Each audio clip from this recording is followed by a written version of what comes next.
Trump did not do a mass roundup of people in this country for deportation on day one. But on day one, Donald Trump did pardon a child pornographer. No president's ever done that. Donald Trump pardoned the biggest worldwide drug dealer in history, two pardons that no other president in history would ever consider. And tonight, Donald Trump said moments ago on Fox that a child leaves home as a boy and comes back 2 days later as a girl. A parent doesn't want to see that, and there are states where that can happen. Now, if Joe Biden or any other president had ever said something as insanely false as that, as impossible as that, you can imagine the screaming outrage that you would get from the White House press corps. And you can right now imagine that there won't be any from this White House press corps about that statement, that a child leaves home as a boy and comes back 2 days later as a girl. And there are states where that can happen. That is like saying a child leaves home as a boy and comes back 2 days later as a horse. It cannot happen.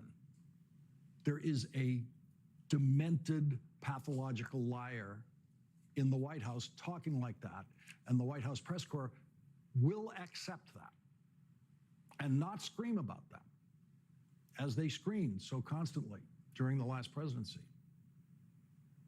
And there will probably be no questions of Donald Trump. There haven't been any so far about him pardoning someone who used child pornography.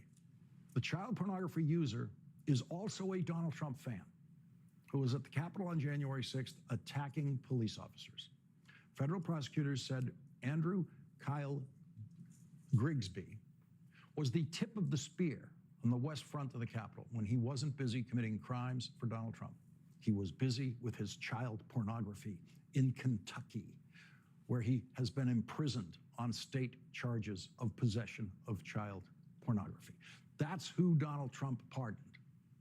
The only president in history to pardon a known user of child pornography, convicted for using child pornography, and Donald Trump pardoned him. And the day after Donald Trump did that, he pardoned the world's biggest drug dealer ever, who a federal judge believed was arranging assassinations of his business associates. That's the Trump standard. That's the Trump standard for people deserving pardons, the lowest and most perverse standard ever used by a president for any pardon. You can be convicted of using child pornography, and Donald Trump will pardon you for whatever you did for him. That's the rule.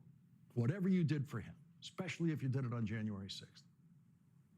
Donald Trump won't hold child pornography against you if you are trying to overthrow the election for him on January 6th.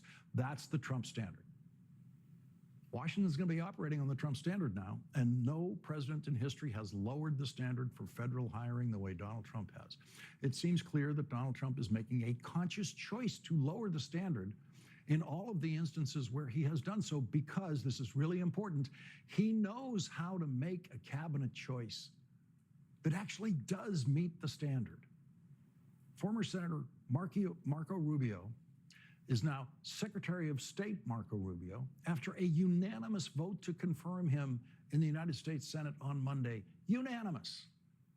Marco Rubio was a reasonable Republican choice for Secretary of State at this stage of Marco Rubio's career.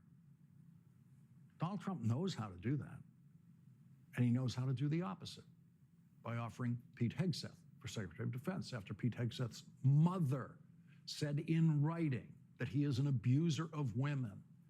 And yesterday we learned Pete Hegseth's former sister-in-law put it in writing in an under oath affidavit to the Senate Armed Services Committee describing Pete Hegseth's abuse of his second wife. And the Hegseth defense is, I never hit her. The Hegseth defense is, it wasn't physical abuse. The women in Hegseth's family did not accuse him of physical abuse.